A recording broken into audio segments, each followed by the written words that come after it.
Merci de votre fidélité à Géopolis Télévision. Bienvenue dans Géopresse, votre magazine d'analyse de questions politiques, des questions économiques, mais aussi des questions d'actualité.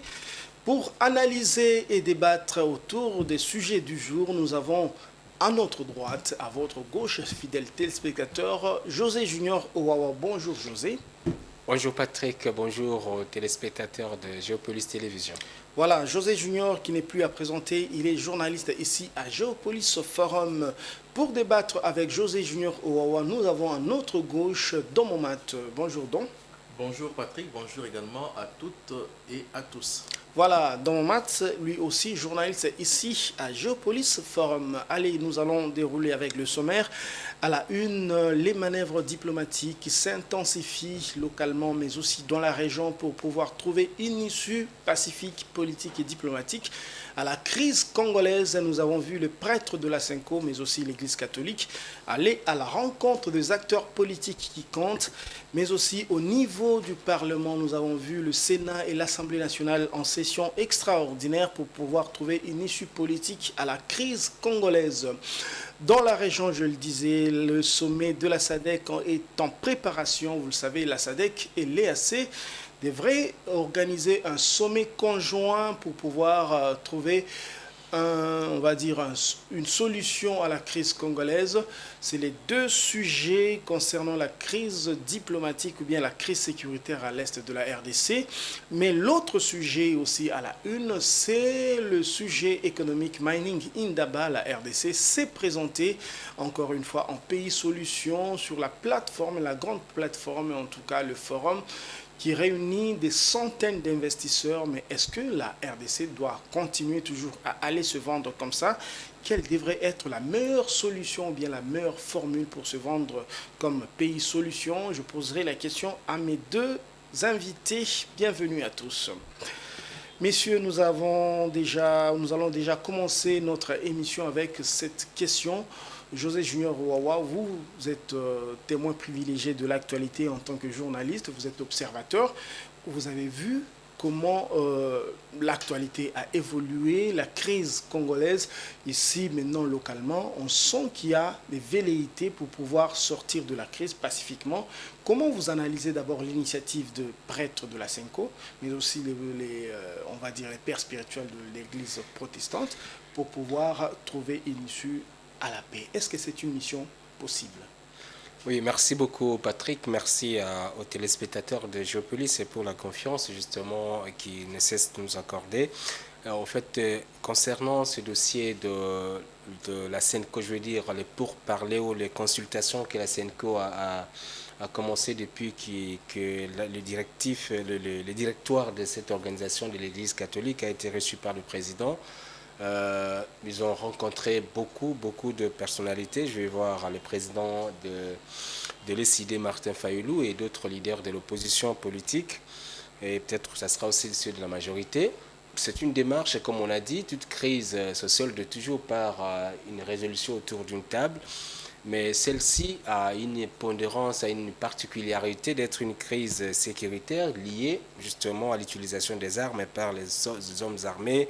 Je vois la rébellion et l'armée congolaise comme étant des belligérants directs qui sont sur le terrain en train de chercher, l'armée congolaise en train de préserver l'intégrité du pays. Le M23 en train de vouloir conquérir les espaces au sein de la RDC. Et finalement, aujourd'hui, comme il y a un certain moment, on a dit qu'il fallait une unité nationale autour du chef de l'État, autour de la classe politique, l'unité nationale de la classe politique, et pour tenter, la classe sociale et politique, pour tenter de juguler la crise. Je pense que n'importe quelle initiative qui pourra venir dans ce sens-là est de nature, est toujours à saluer, si tant est que cette initiative pouvait changer la donne sur terrain. Mais je rappelle que les conflits que nous avons aujourd'hui, la crise que nous avons ici, elle n'est pas forcément une crise politique, même si c'est difficile de pouvoir dissocier la politique et les sécuritaires. Mais je sais que ça va être difficile. Ça va être difficile de pouvoir prétendre à la résolution de cette crise sécuritaire que nous avons à l'est du pays, d'autant plus que on a dit ici, on l'a redit à travers nos émissions, à travers nos journaux, la presse écrite, à travers nos journaux télévisés, que la crise que la RDC connaît, c'est une crise qui lui a été imposée par l'extérieur, dont le M23 et tous ses supplétifs ne servent que des vassals, des gens qu'on utilise pour besoin de la cause. Mais cette crise, comment prétendez-vous de pouvoir la résoudre par tout simplement des consultations de la classe politique ici à Kinshasa? Je ne vois pas pourquoi est-ce qu'on doit aller consulter les leaders politiques au niveau de Kinshasa, alors que les leaders politiques ne participent pas directement aux opérations, même pas d'une manière ou d'une autre. En tout cas, ce n'est pas prouvé qu'on a des leaders politiques à Kinshasa ici qui participent à ces opérations. Je pense que peut-être le problème est peut-être mal posé. On aurait pu aller tout droit au but, c'est-à-dire la SENCO est là. Le président a dit et redit qu'il ne voulait pas rencontrer la rébellion, il ne voulait pas un échange, il ne voulait pas d'un échange, un dialogue direct avec le M23. Ça a été démontré. Kinshasa a refusé ces principes-là au niveau de quand ils étaient à Luanda avec les délégations congolaises à Luanda avec la délégation rwandaise. Finalement, c'est ce qui a fait capoter justement les discussions selon ce que nous avons appris à travers les médias interposés. Alors, comment pensez-vous qu'aujourd'hui la résolution de cette même crise, va nécessairement passer par la consultation d'une quelconque classe politique? Moi, je pense que c'est peut-être mal posé le problème, ou soit peut-être il y a une autre approche qu'on peut peut-être développer, c'est-à-dire que accepter qu'il faut rencontrer les belligérants, c'est-à-dire le M23, qui est avec leurs armes, qui est avec ses armes, qui est avec ses dirigeants. Peut-être pas un dialogue direct, et peut-être que la SENCO peut servir d'intermédiaire pour peut-être prendre une partie des revendications de ces rébellions et soumettre sur la table des décideurs à Kinshasa et commencer à réfléchir comment est-ce qu'on peut trouver une solution.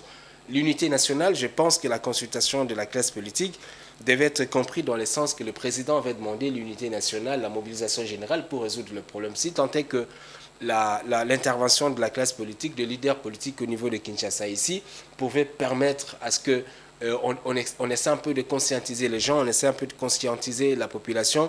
Dans ce sens-là, ça peut se comprendre. On ne peut pas justifier que la guerre doit être résolue par une quelconque initiative de la SENCO, mais justement parce qu'on a rentré la classe politique à Kinshasa. Je ne pense pas qu'ils soient des gens qui sont directement impliqués dans cette situation.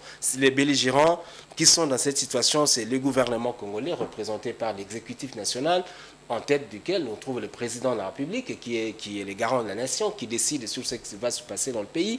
De l'autre côté, vous avez la rébellion. Et aussi avec le supplétif, on a dit que le M23 est soutenu par le Rwanda. Donc je pense qu'un dialogue avec le Rwanda ou à la limite avec le M23, si le Rwanda pensait que ça pouvait faire bouger les lignes. Mais l'honneur national, la dignité du pays, le président l'a dit dans son discours que les Congo, la RDC ne se laissera pas écraser ni humilier. Alors que nous sommes dans cette situation, le président veut tout simplement, il ne veut pas pérenniser cet état de choses, que la RDC puisse continuer à être humiliée.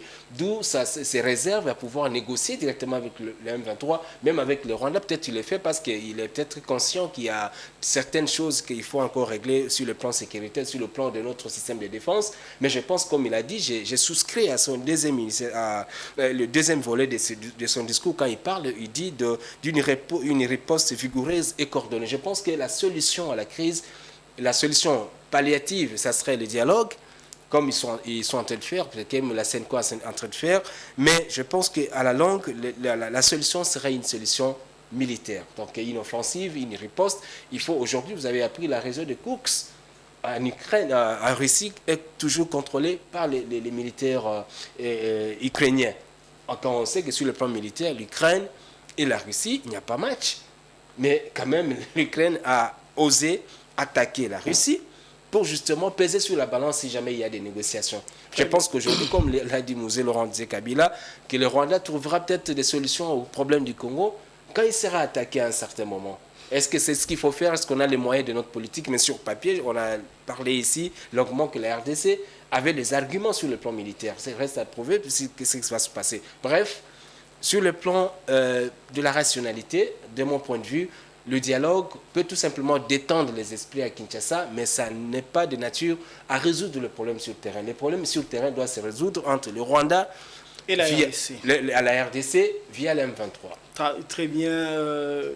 Dans mon match, vous avez suivi l'argumentaire de José Junior Owawa.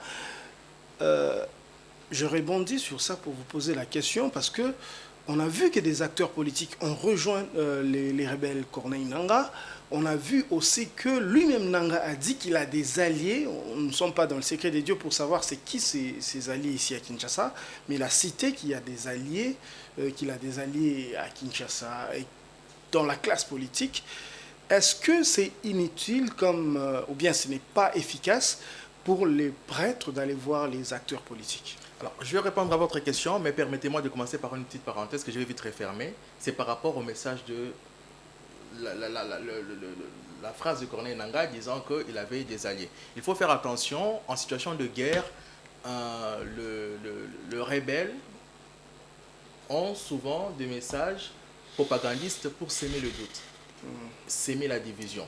Donc, ce n'est pas quelque chose qui est confirmé, mais c'est peu qu'il ait tout simplement dit cela pour créer, dans l'espoir de vouloir créer une méfiance entre les personnes qui sont à Kinshasa autour du président, dans le gouvernement, qui vont commencer à se regarder avec un peu de méfiance et créer par la suite, et cela pourrait finir par créer la division et ça fragilise davantage. Puisque la guerre, avant de la gagner militairement, il faut d'abord la gagner psychologiquement. Oui. Hein, vous voyez, c'est à ça, c'est l'arme stratégique qu'on utilise généralement dans les guerres. Regardez, lorsque vous remontez même la guerre de Troie et les restes, il y a d'abord l'aspect psychologique, les mensonges, la rumeur qui est avancée pour pouvoir, après, ça fragilise le terrain, ça fragilise la concentration, l'état psychologique, et après, les armes vont faire leur affaire. Alors, pour revenir maintenant à votre question. Dans mon match, vous avez toujours la parole, mais le président Tshisekedi avait dit que l'AFC, le mouvement de Corneille Nangaa, c'est en réalité un mouvement de Joseph Kabila. Ça, c'est le président de la République qui a dit. Oui, mais jusque-là, jusque-là, cela n'a pas été prouvé. Puisque une chose est mais je crois que le président a des informations. Une chose est de le faire. Le président a des informations. Le président pouvait aussi être informé que le M23 s'est préparé à attaquer la ville de Goma et puis par la suite Bukavu pour prendre toutes les dispositions.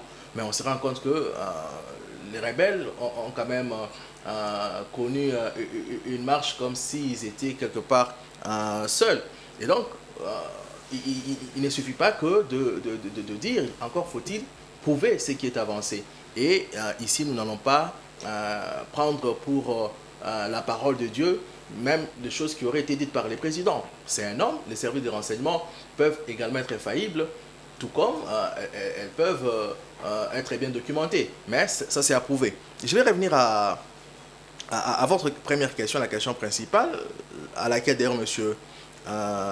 Junior a répondu. Je crois que pour comprendre la démarche de Prélat, il faut d'abord rappeler, leur projet, il porte le nom de Pacte social pour la paix et le bien vivre ensemble en RDC et dans le Grand Lac. Oui. Lorsque vous avez compris cette thématique, vous pouvez remonter dans l'histoire, vous verrez que l'Église catholique, qu'on soit fidèle de cette Église ou pas, ou encore l'Église protestante, ces deux Églises ont toujours joué un rôle important dans l'apaisement des tensions politiques en RDC.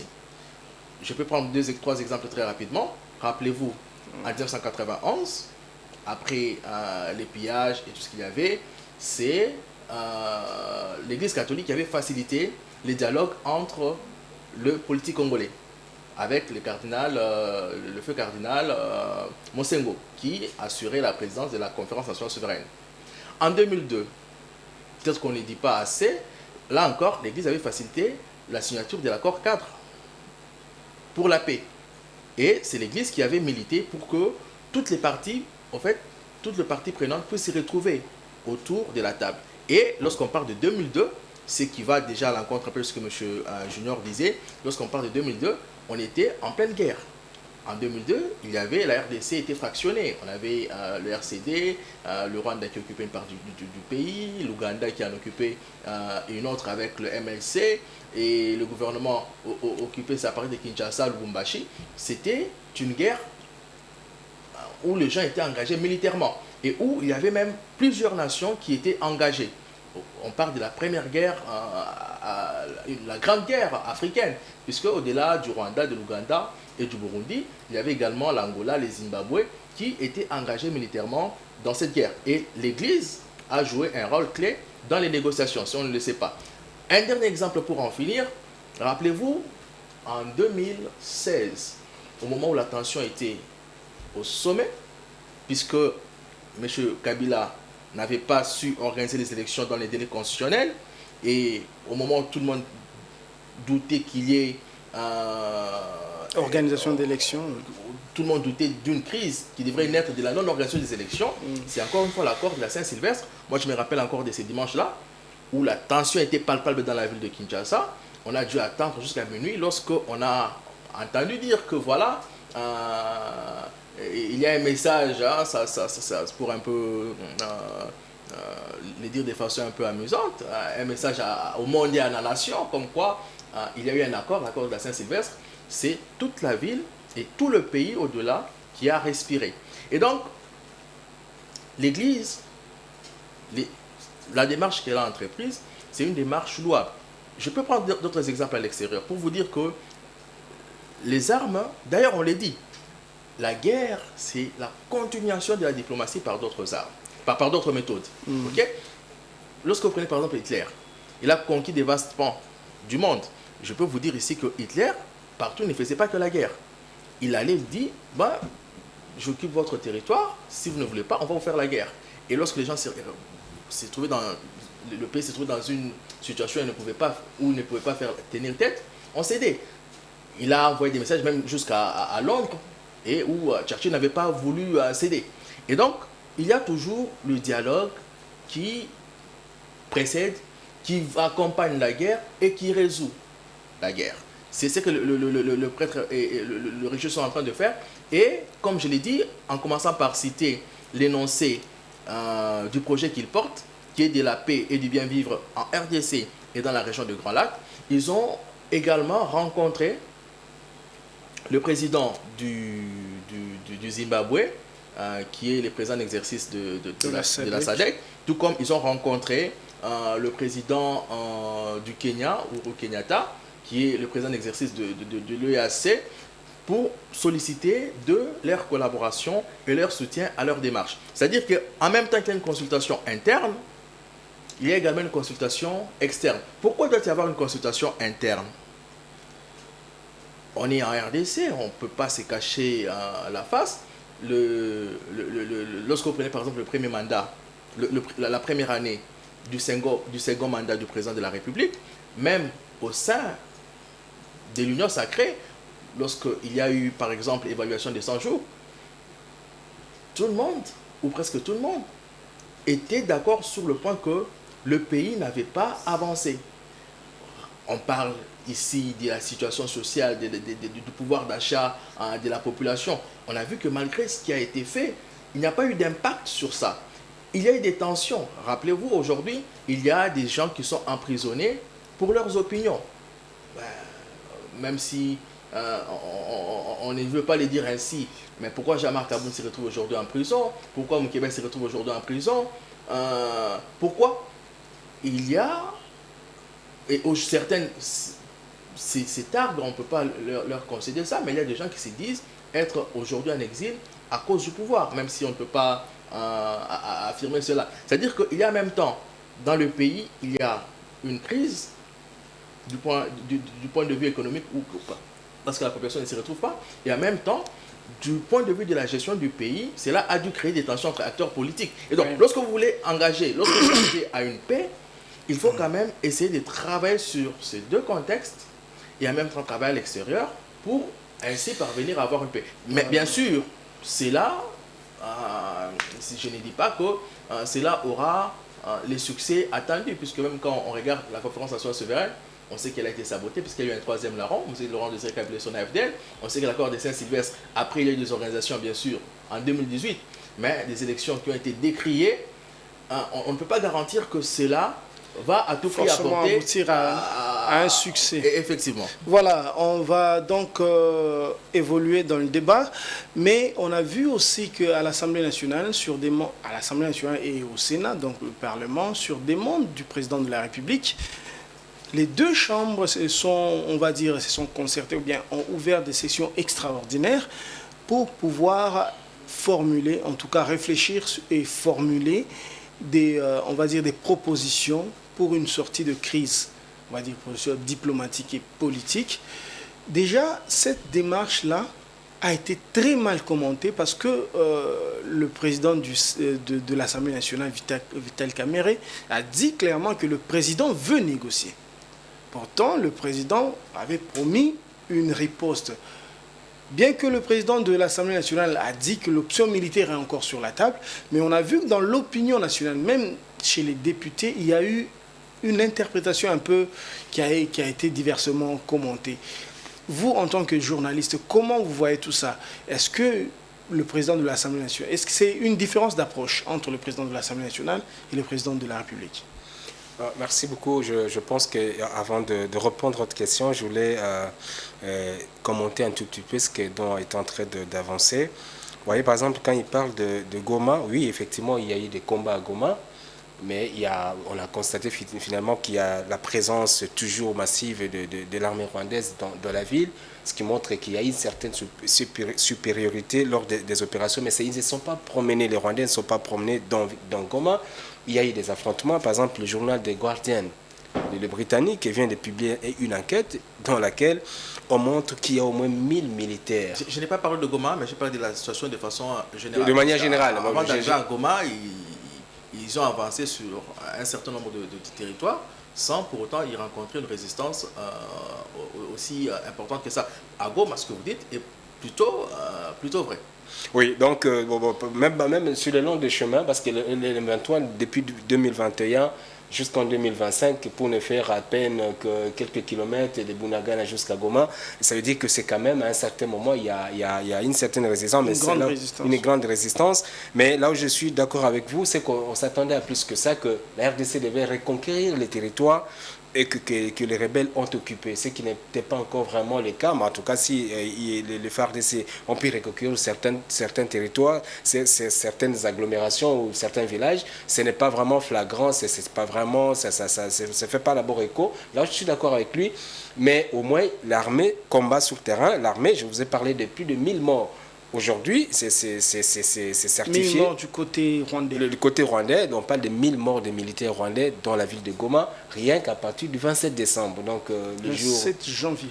Le 27 janvier, au plus haut moment, le paroxysme des affrontements de la FARDC avec l'armée rwandaise, on parle même des enterrements dans des fosses communes, on parle même le journal le journal des gardiens parle même de l'augmentation du nombre de tombes dans les cimetières militaires de Kanombe à Kigali, mais que l'aile même de l'hôpital militaire de militaires de l'armée rwandaise à Kigali, on a ajouté une nouvelle aile parce que la morgue est tellement abondée de morts. Ça veut dire qu'il y a effectivement la résistance. Il y a vraiment, mais est-ce que nous, avec les Rwandais, est-ce qu'on devait résister? Le contraire, ça aurait été que nous puissions les battre finalement pour qu'ils puissent quitter les territoires. Concernant la démarche du président et celle de Vital Kamerhe, je ne parlerai pas vraiment d'une divergence d'approche parce que c'est lui qui gère sur le président, c'est lui qui a l'approche. Il a reçu les membres des institutions, les chefs de corps dans le cadre de la réunion interinstitutionnelle. Ils ont certainement discuté. Kamerhe a promis que le président parlait dans quelques jours. Et ce qui s'est fait, Kamerhe, le président, a parlé dans le discours du président. J'ai exploité son discours un peu, j'ai vu qu'il n'a pas laissé une brèche. Et donc pour le président, il y a une approche militaire qu'on a utilisé. Jusque-là, il y a l'approche diplomatique parce qu'il a interpellé la communauté internationale, parce qu'il avait encore le minimum de crédit à accorder à ce genre-là, même s'il décrit leur méthode. Mais au moins, il a dit, il interpelle la communauté internationale. Au même moment, il a activé l'approche politique, donc pour parler qu'il avait besoin beaucoup plus de l'appui politique. Alors, ce que Vital Kamerhe dit, peut-être qu'il dit ce qui a été dit dans la réunion, mais le président ne veut pas faire. Vous vous souvenez avec Goffman qui dit que à chaque prise de parole, même quand nous parlons sur le plateau ici, nous préservons, chacun préserve sa face. Et donc, il a dit, pour ne pas créer la dissonance dans l'esprit des gens, qu'est-ce qu'il fait? Il fait un effort de pouvoir peut-être, on appelle la distribution de crédibilité du langage. Donc, ce qu'il aurait pu dire, il peut le faire dire par caméra, il peut le faire dire parce que c'est un président, il a prononcé un discours, même la démarche de la SENCO, je ne vois pas en quoi est-ce que c'est différent avec ce que les Occidentaux et les autres proposent à la RDC. Rencontrer tout le parti et trouver une issue à la crise. C'est ce que la SENCO est en train de faire, à moins que ça, parce que ce sont les médiateurs qui ont changé. Mais c'est exactement ce qu'on a parlé en Angola, ce qu'on a parlé à Nairobi, ce qu'on a parlé ailleurs, sur le plan diplomatique. Mais là, peut-être le président veut se donner, préserver sa face sur le plan opinion nationale, mais peut-être il active la fibre nationale pour dire que non, effectivement, l'initiative est venue de la SENCO, parce qu'il y a une situation qui s'est dégradée à un certain moment dans les zones occupées par la rébellion. Vous rappelez, il y a beaucoup plus de rapports, des images, des informations comme quoi il y a des fortes violations des droits de l'homme un peu partout. On arrête les activistes des droits de l'homme, on frappe ceux qui ont refusé de participer au meeting des rebelles hier à Goma, l'autre fois à Goma. Vous voyez, il y a beaucoup d'éléments qui font qu'aujourd'hui, la situation sur le plan humanitaire, ça s'est dégradé. Vous avez suivi les rapports des humanitaires qui parlent d'une situation vraiment exécrable, une situation catastrophique sur le plan humanitaire. Les hôpitaux sont en manque d'intra. Il y avait déjà 600 000 déplacés avec la guerre. Maintenant, à Goma, on parle de plus de 800 000 déplacés. 800 000 déplacés. Déjà, il y a le dépôt même de PAM qui a été pillé. Vous voyez, il y a beaucoup de choses comme ça qui font que dans une situation, le président en tant que garant de la nation, il se voit que oui, peut-être l'option militaire, elle est plausible, il faut l'exploiter. Mais sur le terrain, il y a des impératifs, il y a beaucoup de choses. Il a couvert une activité l'autre fois, des dons de sang. Il y a des sérieux problèmes à Goma, il y a beaucoup de blessés. On rapporte beaucoup de blessés, il y a manque de sang. Il faut les ravitaillements. Comment on va les faire si le territoire est occupé par d'autres personnes? Aujourd'hui, la présence est confirmée des militaires rwandais dans la ville de Goma et les rebelles dans la ville de Goma fait que le pouvoir de Kinshasa se voit par moment, à un certain moment, obligé de pouvoir intervenir. Qu'importe le moyen il faut utiliser, mais au moins on doit arriver sur le terrain. Caméré, je ne crois pas qu'il est en train de dire le contraire. Sinon, ce qu'il a dit, c'est ce que la SENCO, de mon point de vue, est en train de faire aujourd'hui. Tout à fait. Je reprécise ma question. Ouais. Vous avez la parole. Caméré, moi je l'ai suivi, mais je dis que c'est dans l'interprétation des députés et dans la classe politique. On a voulu attacher ça à Caméré parce que, à sa décharge, il a lu la lettre du président de la République qui demandait des solutions pacifiques et politiques et diplomatiques à ça. Donc vous pouvez continuer. Oui, mais c'est justement ça. On parle de la même chose. En fait, tout ce politique-là, chacun veut tout simplement. Je sais qu'il c'est ce que j'appelle du populisme politique. Tout ce monde-là, en tout cas tous ces députés, tous ces hommes politiques-là, savent que l'option négocier avec les rebelles passe difficilement dans l'opinion publique. Parce que la clameur publique, l'opinion publique aurait souhaité que nous puissions apprendre que demain, les FARDC ont repris complètement la ville de Goma, parce que je dis complètement parce qu'il y a des informations comme quoi les FARDC, les rebelles ne contrôleraient pas totalement la ville de Goma, donc ils se disputent certains quartiers. Il y a beaucoup de choses. Vous avez suivi lors du meeting de Corne Nonga, il y a eu des coups de balle, il y a eu des choses, il y a eu des paniques. Ça veut dire que la sécurité n'est pas complètement encore assurée par la rébellion de M23, ce qui veut dire que la situation reste volatile et que dans l'opinion, tous ces hommes politiques, tous ces députés, ce sont des politiques. Alors, quand ils savent que dans l'opinion publique, il y a un discours, un élément de langage qui ne peut pas passer, qu'est-ce qu'il faut? Il faut trouver les victimes expiatoires. C'est qui? On trouve Caméré, parce que Caméré qui l'a dit. Mais ce que la SENCO fait, c'est ce que Caméré a dit. Une solution pacifique, une solution diplomatique, pacifique, pas diplomatique, mais une solution pacifique à la crise. Parce qu'on déplore aujourd'hui une situation humanitaire qui a été tenable dans la ville de Goma, un peu partout dans les zones occupées par la rébellion, et que le président dit, si tant est que la démarche de la SENCO peut permettre à résoudre ce problème-là, ne serait-ce que pendant un certain moment, le temps qu'on trouve à réunir les éléments pour cette riposte militaire, moi je ne crois pas que ce Caméré soit l'auteur de ce qu'il a dit. Certainement, il tient ça de quelque part. Il tient ça du président, comme il a déclaré, parce que pour avoir participé à la réunion avec le président. Et le président, quelques temps après, il a réuni la SENCO, et la SENCO fait exactement ce que Caméré est en train de faire. C'est-à-dire que nous sommes dans ça, et je ne vois pas mal que le président ait réfléchi ainsi, parce qu'il a dit, comme le président Kabila à l'époque, que la guerre se gagne sur les 3 fronts. Vous avez les fronts diplomatiques, les fronts politiques et les fronts militaires. Aujourd'hui, on est en train d'exploiter tous les 3 fronts. Vous avez parlé dans votre introduction du sommet de CAC. Je sais qu'on va revenir, ça sera un thème spécial. Mais au moins, vous savez que nous avons ces fronts que nous utilisons diplomatiquement. Les fronts politiques, c'est exactement ce que nous sommes en train de faire avec la SENCO aujourd'hui, rassembler. Mais je dis rencontrer les partis politiques, peut-être trouver, peut-être cautionner, justement, trouver une caution à la démarche. Mais je crois que la solution ne serait pas là. Si la SENCO peut aller au Rwanda rencontrer Kagame, négocier avec Kagame, pour qu'il parle avec ses patins, je pense que peut-être que de cette façon-là, on peut penser que l'initiative de la SENCO peut avoir de l'espoir. Sinon, si ça serait à Kinshasa ici, ça serait tout simplement, on se retrouve toute une table, on boit les champagnes ici à Gombe, on est à l'hôtel du fleuve, on se partage, et demain on a un gouvernement d'union nationale, on incorpore, oui, certains politiques qui sont là, qui auront accepté l'idée de dialogue, et ça s'arrête là. Mais est-ce qu'on aura résolu le problème? Le chef de l'État l'a dit, qu'est-ce qu'il aurait voulu? Il peut négocier à tout moment avec les rebelles. Mais tout ce qu'il aurait voulu, qu'il veut tout simplement éradiquer, endiguer complètement et de manière définitive la guerre que nous avons aujourd'hui. S'il y a la résurgence de tous ces problèmes d'insécurité que nous avons à l'est du pays, c'est justement parce qu'on négocie, on incorpore les militaires revenant de la rébellion au sein de l'armée.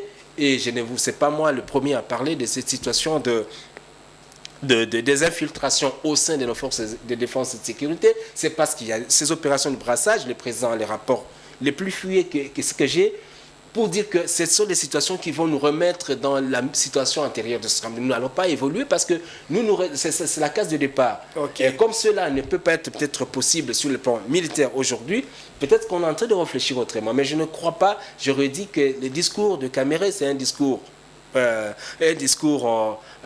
attribué, ce n'est pas un discours forcément qui doit l'appartenir. Ce que les acteurs politiques font, c'est justement refaire une santé politique dans l'opinion publique, pour dire que nous, on n'a pas cautionné cela. Très bien. Dans mon mat, les prêtres de la SENCO parlent de rencontres avec éventuellement les rebelles. L'Assemblée nationale, pour ne pas personnaliser le débat, et le Sénat, bon, particulièrement l'Assemblée nationale, dit que le président veut négocier. Est-ce qu'on est en train d'aller vers une porte d'ouverture pour les négociations finalement? Tout naturellement, que voulez-vous?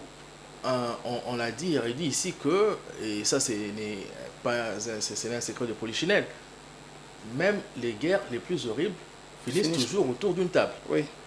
Et donc, M. Junior l'a rappelé ici, nous sommes à la fois sur 3 fronts, ce qu'on nous déclare également tout le temps par le gouvernement, sur le front politique, diplomatique et sur le front militaire. Le gouvernement, pour vous compléter un peu, le gouvernement il dit que c'est sur 5 fronts, économique, diplomatique, militaire, médiatique et puis effectivement, il y a également les 2 autres fronts, effectivement. Et moi, il a ajouté le front spirituel aussi. Et donc, sur le front militaire, on l'avait dit ici, hein, il faut savoir que l'armée avait initié une opération, Caterpillar 2 par exemple, au cours de laquelle elle avait su quand même récupérer certaines localités, même si on n'en a pas trop parlé. Et Mouyaya disait à propos de ça que la guerre a aussi ses réalités. Il y a parfois où vous rencontrez du succès et à un certain moment, vous encaissez les défaites. Ce qui est grave dans pareilles circonstances, c'est de céder. Et jusque-là, notre armée n'a pas encore cédé. Okay? Donc, nous sommes sur le front militaire. Le front militaire est engagé. Ça, il faut qu'on le sache. Oui. Le front militaire est engagé. Ça ne demande pas ce que nous puissions, un membre du gouvernement puisse passer ou que le président puisse le dire, que voilà, notre armée est engagée dans la guerre pour que nous puissions nous rendre à l'évidence que sur le front militaire, nous sommes engagés. Non. Dès lors qu'il y a eu crépitement des balles dans une localité, crépitement des balles occasionnées par un groupe rebelle, l'armée s'est tout de suite mis à l'action, dans la défense de la patrie. Et donc nous sommes engagés et véritablement engagés sur le front militaire. Pour autant, nous ne pouvons pas relâcher sur d'autres fronts. C'est comme ça que les dialogues, que ce soit avec Kagame ou toutes les personnes qui sont impliquées dans cette guerre, est essentiel. Regardez un peu même où va la sagesse des évêques ou des religieux. Le pacte que je vous ai dit là, ou le pacte qu'ils sont en train de présenter, qu'ils ont présenté au chef de l'État et aux acteurs politiques, et qu'ils comptent même présenter à d'autres organisations sous-régionales, il y a un mot qui m'a retenu là, c'est le bien vivre ensemble. Pourquoi cela? Parce que, voyez-vous, aujourd'hui il y a une campagne médiatique, des propagandes organisées au niveau de Kigali pour présenter des Congolais comme des personnes qui s'en prennent à une certaine communauté. Pourtant, depuis l'époque du président Kabila, père, il a dit, le Congo c'est plus de 420 000 et il n'y a pas de conflits comme tel entre deux communautés qui s'entretuent tout le jour ou une communauté qui s'en prend à une autre jusqu'au point à l'exterminer, comme on dit. Ça n'existe pas. Et c'est comme ça que, et dans la propagande qui est organisée présentement à Kigali, on tente de présenter les choses comme telles. Il y a cette réponse-là du bien vivre ensemble en RDC. Et donc, ce sont des solutions pacifiques parce que lorsque vous avez pris les armes, vous avez dit que voilà, nous voulons défendre une telle communauté. Ce qui a même été dit récemment au stade de Goma, c'est pour défendre, pas parler de ces affaires étrangères rwandais, qui a dit que bon, le M23 a pris les armes pour défendre une certaine communauté. Ok, voici ce que nous vous proposons pour que cette communauté que vous prétendez être en danger puisse être bien protégée. Et donc ça, ce ne sont pas les armes, ça c'est le langage puisque c'est en fait ça qui peut également prouver, aujourd'hui on parle de l'hypocrisie du monde, ça c'est également un autre élément que nous pouvons mettre à notre profit si ça n'est pas accepté pour dire que voilà, le monde est effectivement hypocrite. Les gens disent une chose et son contraire. Et donc, c'est tout à fait normal qu'on négocie, qu'il y ait cette voie du dialogue. Et lorsqu'on parle de nos politiciens, il faut se demander quelle classe politique avons-nous. La plupart de nos députés, sont-ils, on peut se demander, sont-ils des gens, des véritables stratèges, des visionnaires en termes d'avenir du pays? Parce que la plupart, en fait, ce sont des mécènes, ce sont des personnalités qui avaient une certaine autorité, avec un peu d'argent, pour la plupart, qui ont été élus sur cette base-là. Et rien que sur cette base-là, mais en termes de réflexion stratégique, surtout dans une situation aussi sensible comme dans laquelle nous nous trouvons, en tout cas, peu sont en mesure de pouvoir se projeter ou de projeter l'état de la nation congolaise dans l'avenir. Lorsque vous entendez ces discours-là, c'est tout simplement le fait que les gens se projettent par rapport à eux-mêmes. Monsieur Junior l'a dit ici, ils ne veulent pas aller à l'encontre de ce qui est dit, de ce qui est dit par de l'état d'esprit général. Pourtant, un pays ne doit pas se gérer par l'état d'esprit général, même si par moments cela est nécessaire. Mais un état est géré sur base d'une réflexion mûrie. Et souvent, une réflexion mûrie, ce n'est pas l'apanage d'une collectivité. De la masse, De la masse. Voilà, parallèlement à ce qui se passe, à ce qui s'est passé au Parlement et puis au niveau de la société civile, donc l'Église, au niveau régional, on voit aussi que la SADC et la communauté des États d'Afrique de l'Est vont se réunir pour parler du Congo. À cette réunion, déjà le président de la République sera là. Ce sera peut-être une grande avancée qui se retrouve avec l'autre camp, l'autre camp, c'est-à-dire le président rwandais, s'il se retrouve là. Quelle doit être l'attitude de la RDC? Qu'est-ce que la RDC doit demander à ces deux blocs régionaux et possiblement au Rwanda pour qu'on en arrive vraiment à parler paix? Bon, comme vous avez dit, bon, en fait, l'agenda était déjà décliné par ces deux organisations. Vous avez vu, la réunion de la SADC a parlé de négociations entre les FRD, entre le pouvoir de Kinshasa et Kigali, en n'excluant pas aussi la participation possible du M23 sur la table de négociation. Et c'est la même démarche que le CAC, l'UEAC à proposer.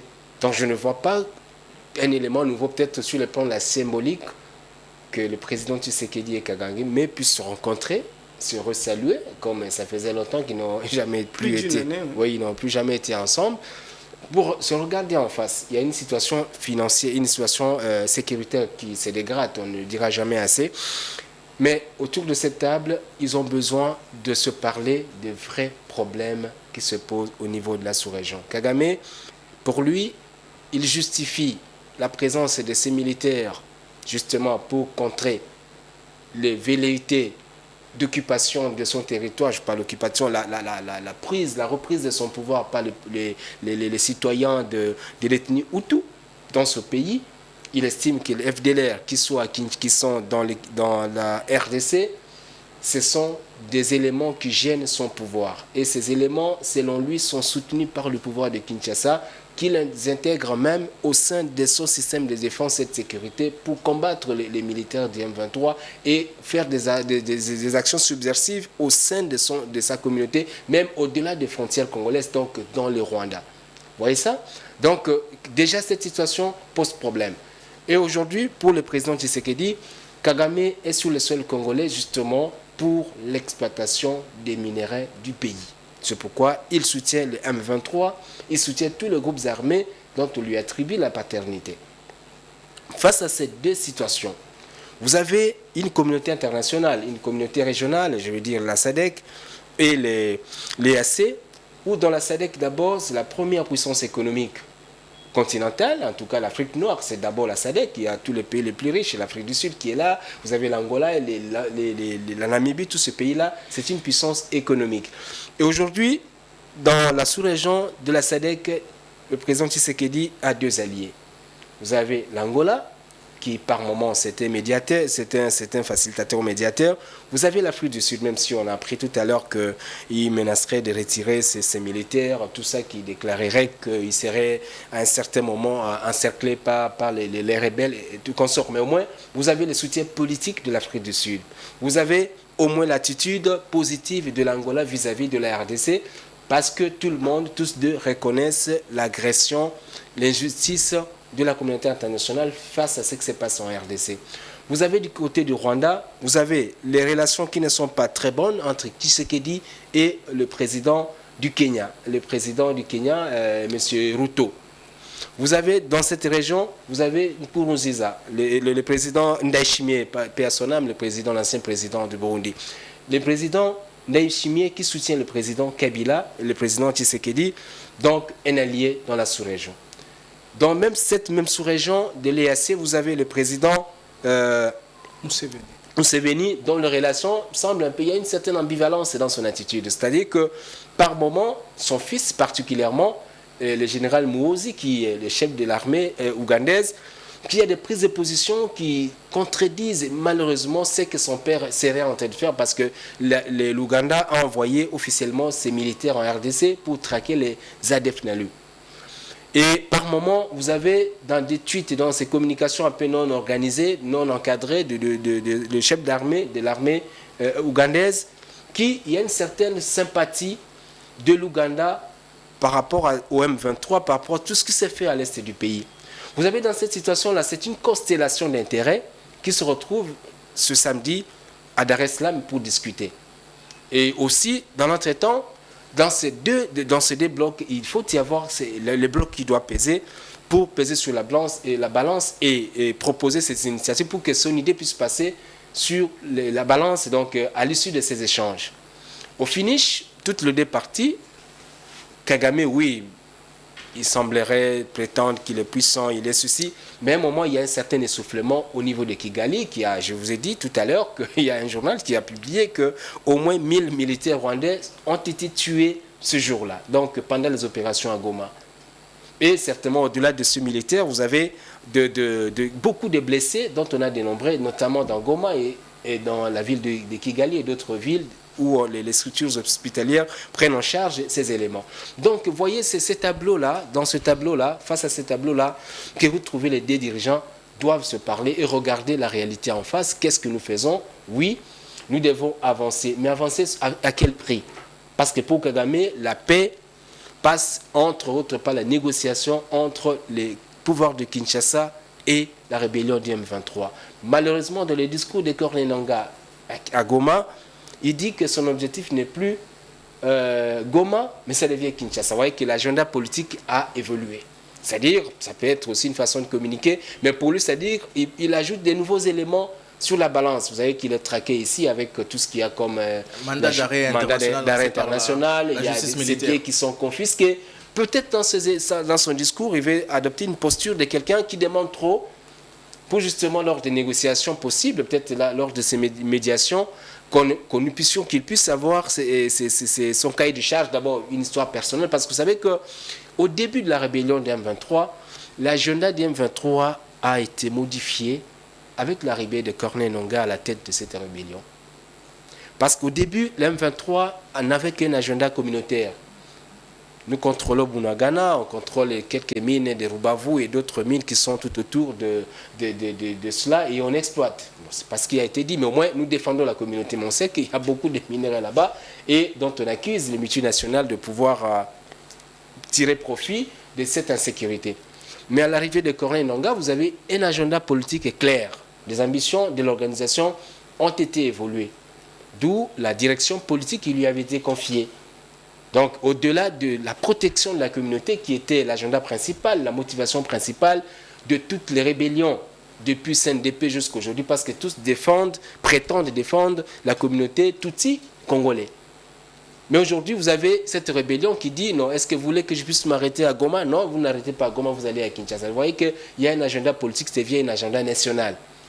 Comment on va concilier les deux communautés vont pouvoir mettre ensemble les deux dirigeants pour faire comprendre aux deux dirigeants la nécessité peut-être d'assouplir parce que chaque communauté, chaque parti a son cahier de charge. Kinshasa, son cahier de charge se résume par le retrait complet de militaires rwandais sur le sol congolais. Parce que dans la planification de Kinshasa, dans sa communication, Kinshasa ne voit pas forcément que les M23 existe. Mais pour Kinshasa, un simple retrait des militaires rwandais suffirait pour anéantir les M23. Alors que Kagame estime que les M23 c'était une partie prenante au conflit dont il faut consulter, avec laquelle il faut consulter, il faut parler. Donc vous voyez, c'est ces cahiers de charge très lourds qui nécessitent un peu de concessions de deux parties. Que ce soit du côté de Kinshasa, que ce soit du côté du Rwanda. Pour voir comment est-ce que Kinshasa va se défaire de relations supposément entretenues avec les FDLR.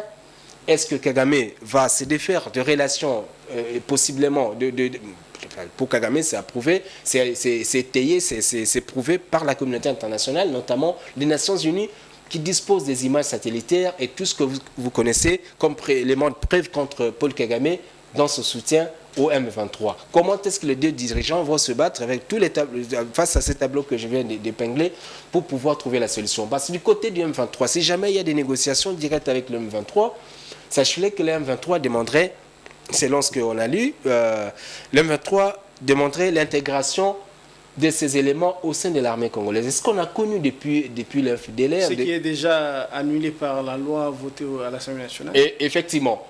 Parce que déjà pour la RDC, c'est justement ces brassages-là, toutes ces opérations-là qui font que... Qui ont affaibli l'armée congolaise. Très bien. Dans mon mat, c'est un sujet passionnant. Vous avez suivi comment José Junior a dépeint le tableau là avec une constellation d'intérêts qui sont contradictoires parfois. Maintenant, la SADC qui est, on va dire, on ne peut pas soupçonner la SADC d'être du côté de l'ennemi. La SADC qui exige, en tout cas qui souhaite que toutes les parties, y compris le côté armé, soient invitées dans la réunion de samedi, la réunion conjointe avec l'EAC. Quelle est votre lecture par rapport à tout ça? Je crois que la RDC doit se rendre à l'évidence d'une chose, oui.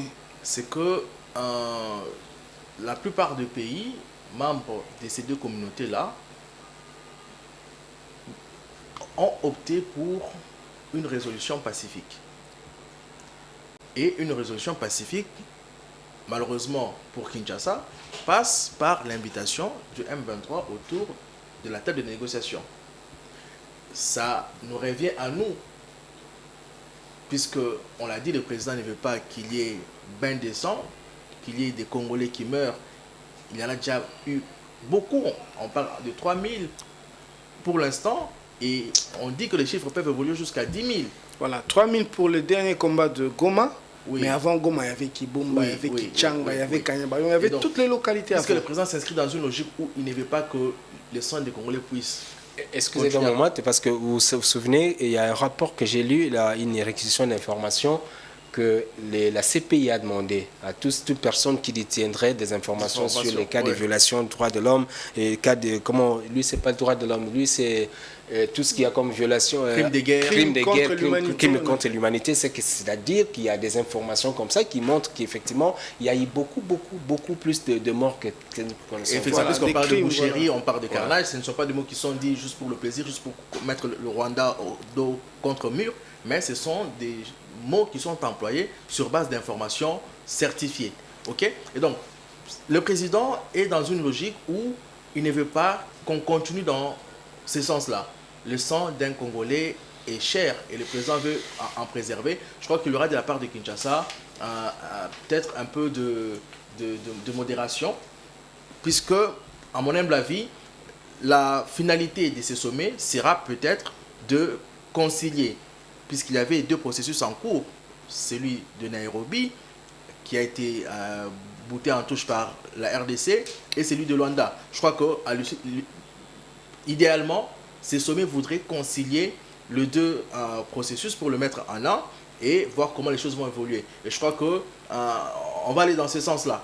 Et donc, certainement que pour apaiser la tension, mais je crois que la RDC paiera un grand prix, un lourd tribut dans tout ça, puisqu'au finish, c'est nous qui subissons, ce sont nos populations qui ont été tuées, ce sont des territoires entiers qui ont été occupés par le Rwanda. C'est pour cela que certains, ils sont d'abord pour une réponse militaire forte.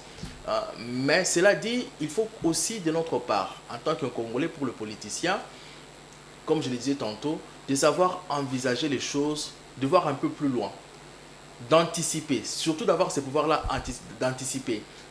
On peut céder à certaines caprices, mais qu'est-ce que vous faites pour que cela ne devienne pas des éléments gênants dans l'avenir? Il faut réfléchir à ça. Regardez, on peut pas en faire un débat éternel. Savez-vous que Kagame et d'autres Rwandais, par exemple, étaient dans les forces ougandaises? Kagame était l'adjoint chargé des renseignements en Ouganda. Vous le savez. Mais les Ougandais ont eu de l'intelligence pour le faire partir calmement de leur armée. Et ils en sont où ils sont.